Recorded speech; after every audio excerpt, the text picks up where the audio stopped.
Hello and welcome to another episode of Scott Reads Comics. Today I'll be covering Captain America 329 and 330, and this features the first appearance of The Night Shift, one of my favorite group of 1980s characters that never really got a chance to be in their own series. And these are a couple of great stories. I'm going to focus more on issue 330 because it is really where the Night Shift first appears. But I'm also going to quickly page through issue 329 because it's a good setup to 330. So let's jump right in here and take a look. Movies and Monsters is the title. And our creative team: Mark Grunwald script, Paul Neary pencils, breakdown pencils, Vince Coletta finished art, Diana Albers letters, Ken Fiduix colors, Don Daly edits, Jim Shooter editor-in-chief. And we have D-Man and Cap teamed up. This is their earliest team up before D-Man kind of becomes one of Cap's regular sidekicks. I will say the art in this issue is not my favorite. I like Paul Neary, but I like him with other inkers. The Vince Coletta inks on these Paul Neary pencils are a little weak, let's just say. Storytelling's there, though, and it gets the job done. So we have Cap is on the trail, the power broker, and he runs into Carl Malice, who, of course, is the creator of the strength augmentation process that the power broker has used to create so many superhumans in the previous months. And Cap runs into some augmented security guards. Keep in mind, when someone is augmented by the power broker's process, they can lift press around 10 tons. So they're an order of magnitude stronger than Cap. But he is Captain America, as evidenced here by this incredible panel. While back in Los Angeles, that was close. My timing was off by a split second. The guy almost nabbed me. Is it too much to hope that the head-on collision will take a few of these boys out of the fight? Come on, D-Man. I could use a little backup down here. Meanwhile, D-Man's out on the street, and he runs into another one of these augmented goons who he floors.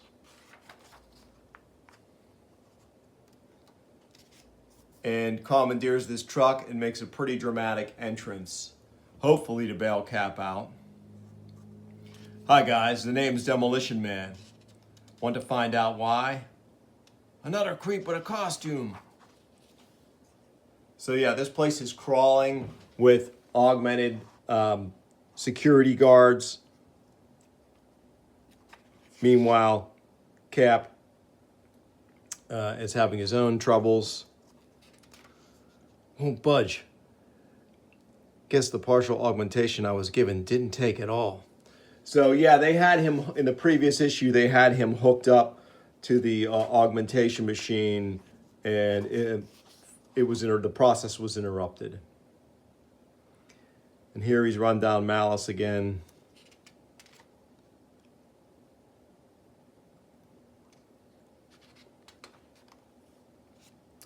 I think that's Carl Malice, although I should say I don't know for sure. So we're going to page through here.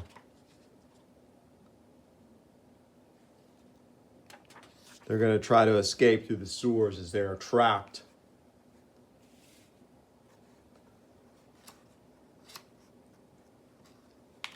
Yeah, it is Malice. I'm not leaving you here, Malice. You die. Now suck it in. At least free my hands. All right. So they wind up in the sewers. Quick visit to Avengers Mansion and Captain Marvel.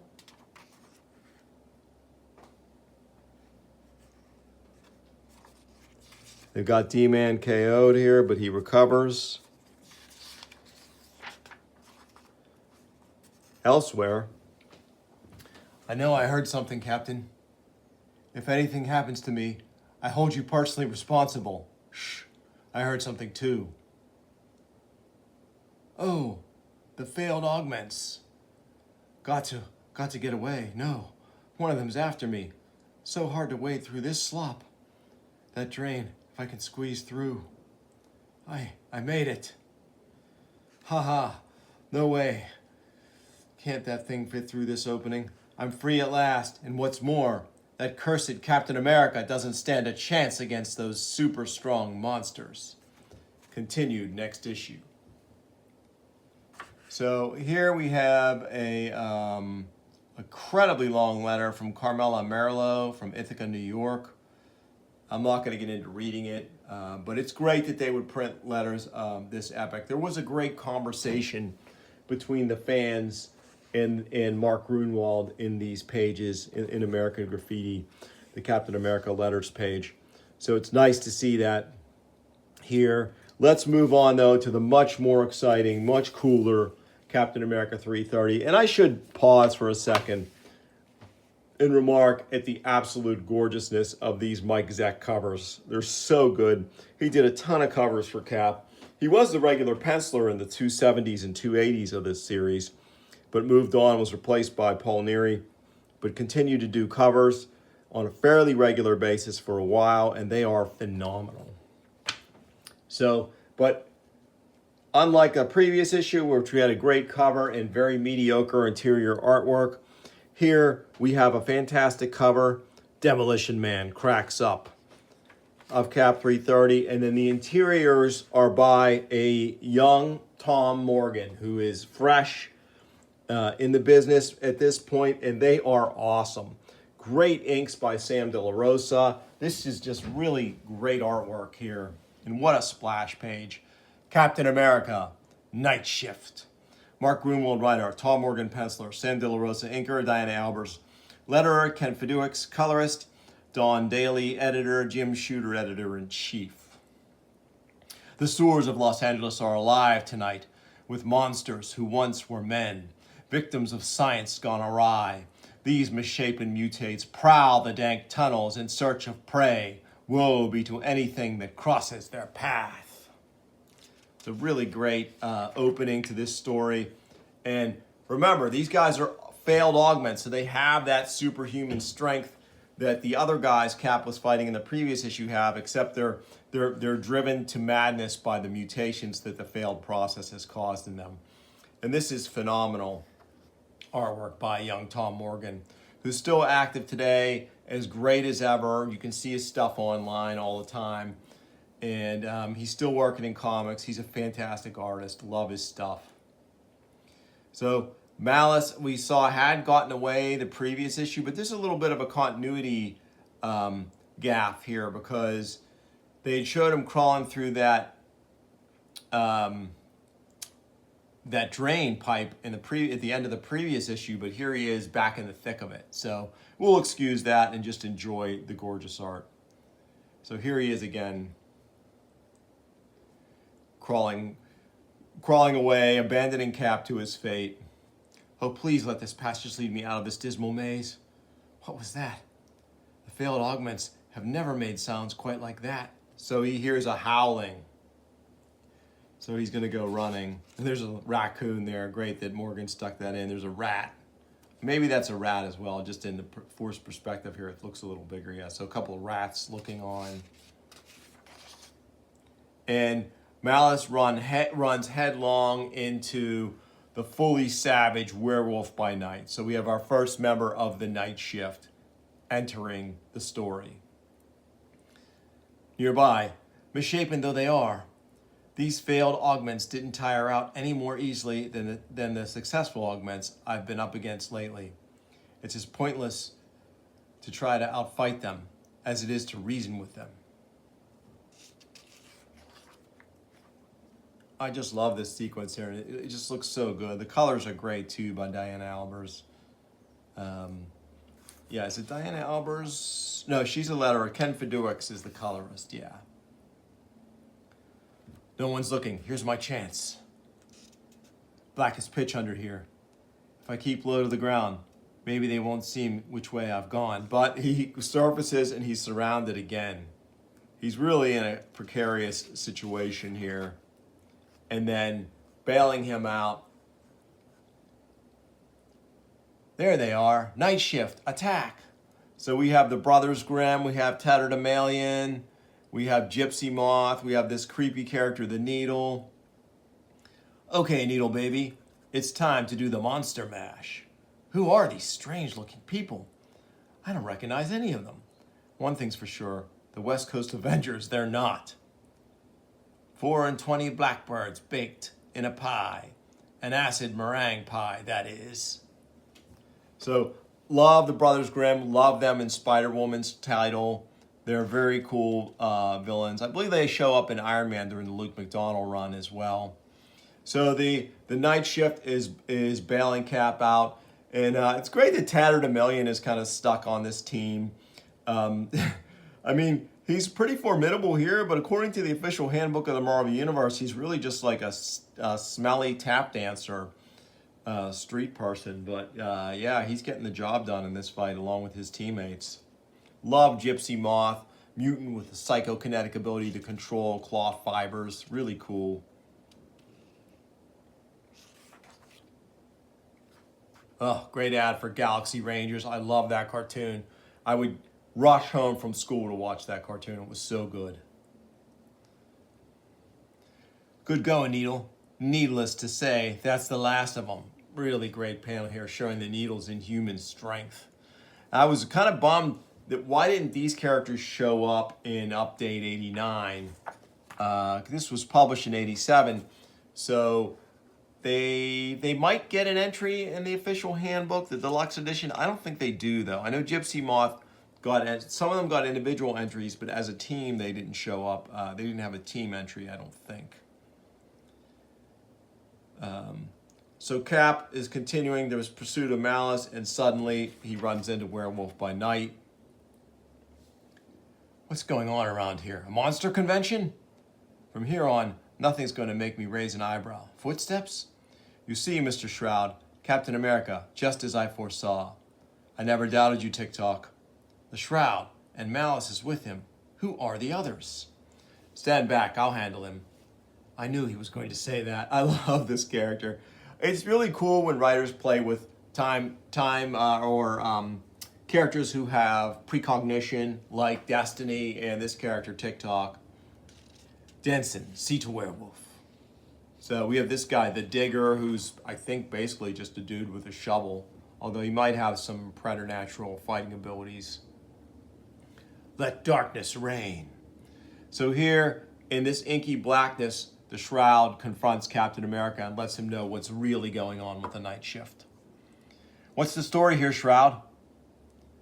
Forgive the blackout, Captain.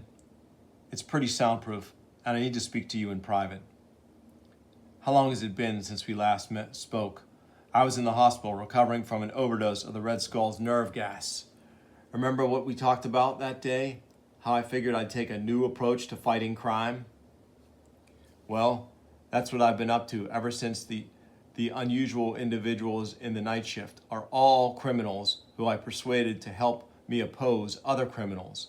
Most of them think we're in business for our own benefit rather than the public good. Nice trick, What brings you down here? The LA sewers are highways and byways. These mutates make transit hazardous. We've apprehended 29 of them. These poor brutes so far. So what brings you? It's a long story. But if we can get that mousy scientist to talk, we may be able to prevent further dumpings of mutates in the sewers. So the Shroud arranges it so that it seems like he's defeated Captain America, so he can maintain his guise as a crime boss. And then he orders Danson Macabre to hypnotize Cap, but he has a contingency for that as well. I can't see a thing. Something dark in front of my eyes. Must be the Shroud's darkness. I had no idea he had such fine control of it. Looks like my trust in him was justified.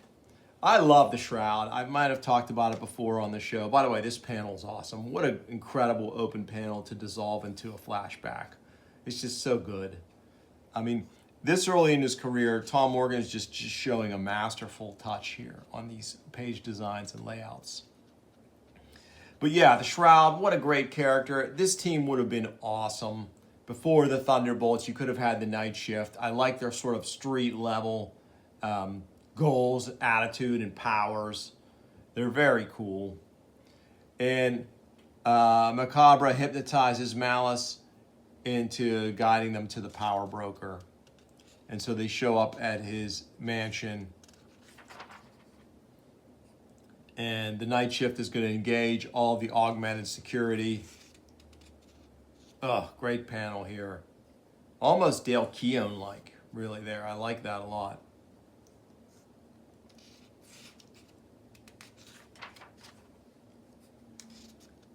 And of course, the Shroud is using his darkness to help things along. We're in the clear. Which way, TikTok? I don't know, sir. The man we're looking for is more than 10 seconds away in any direction. I can see. So that's a cool limit on his power. Unlike Destiny, whose powers are very vague, TikTok's precognition is he can see 10 seconds into the future, which is pretty neat. If he was trained, he would be a pretty formidable fighter because that would really let you anticipate your opponent's moves. So this guy is in charge. The bed, it's sinking into the floor. Not without me, it doesn't. Stay away. We're too late. I knew we would be. You're beginning to annoy me, Tick. Sorry. The Power Broker. So we meet at last. What do you want? Wait a minute. I recognize you. You're Curtis Jackson, formerly of the West Coast Corporation. All the way back from Cap 230, which I do intend to cover on the show because it has that awesome Hulk cover where Hulk's fist is smashing Captain America against the wall and all you see is Cap's shield with Hulk's fist pounding into it. I want two things from you, Jackson. The first is the whereabouts of my friend, the Demolition Man.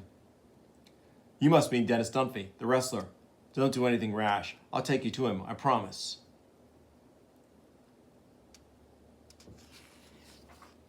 And here he is, hooked up. And we have the first appearance, I think, of the what was supposed to be the new Ms. Marvel here as well.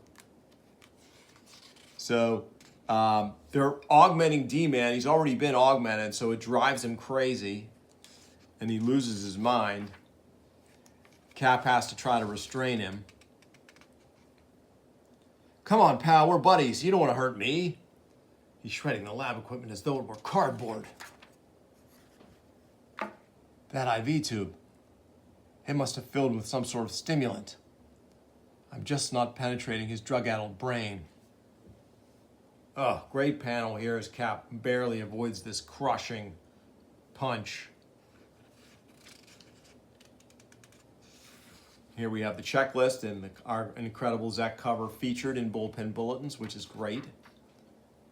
And then finally, D-Man runs out of steam, and we have a great cliffhanger ending with Cap doing CPR on D-Man.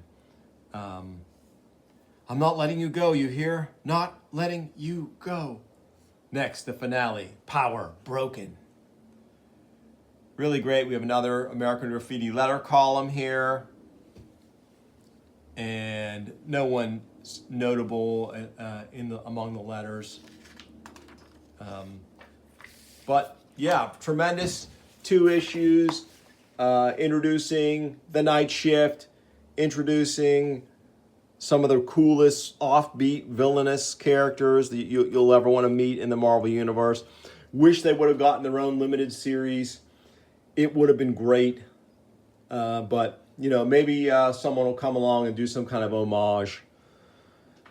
But I hope you enjoyed this look at 2 issues of Captain America. If you did, please like and subscribe. Tell your friends, and I'll bring you more soon on Scott Reads Comics. Thanks for watching.